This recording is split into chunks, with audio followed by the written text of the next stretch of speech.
Hey guys, welcome back to my channel. எங்கள் சேனலை subscribe பண்ணாதவங்க சப்ஸ்கிரைப் பண்ணிக்கோங்க. இது என்ன கழுங்குன்னு உங்களுக்கு தெரியுதா? இது மாலை கட்டுவாங்க பார்த்தீங்களா, வெள்ளை சம்பங்கி, அதனுடைய கழுங்கு தான். பெரும்பாலும் பார்த்தீங்கன்னா பூச்செடியெல்லாம் ஒன்று பதியம் போடுவாங்க, அப்படி இல்லைனா விதை போட்டு வரும், இல்லை கிளை உடச்சி வச்சா அந்த மாதிரி தான் வரும். ஆனால் இந்த சம்பிங் பூச்செடி மட்டும் பார்த்திங்கன்னா கிழங்கு வச்சா தான் வரும். இந்த கிழங்கு எனக்கு ஏதுன்னா, என்னோடய ஃப்ரெண்டு விவசாய நிலத்தில் நிறைய பயிரிட்டுருக்காங்க. அவங்கக்கிட்ட நான் கேட்டிருந்தேன், எனக்கு இந்த மாதிரி இந்த சம்பிங் கிழங்கு வேணும் அப்படின்ட்டு. அவங்க தான் கொண்டு வந்து கொடுத்தாங்க. பார்க்கலாம் இது எப்படி வருதுன்னு. நான் ஃபஸ்ட் டைம் இப்போ தான் எங்கள் வீட்டு மாடி தோட்டத்தில் வைக்கிறேன். நான் இப்போ தான் ஒரு மாதம்தான் அது மாடி தோட்டம் ஸ்டார்ட் பண்ணி.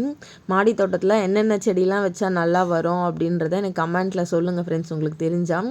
நானும் நீங்கள் ஏதாச்சும் எங்கிட்ட இல்லாத செடி ஏதாச்சும் சொன்னீங்கன்னா நானும் வாங்கி வைக்கிறேன். எங்கள் வீடியோ உங்களுக்கு பிடிச்சிருந்தா சப்ஸ்கிரைப் பண்ணுங்கள், கமெண்ட் பண்ணுங்கள், லைக் பண்ணுங்கள். தேங்க்யூ ஃபார் வாட்சிங். Happy gardening.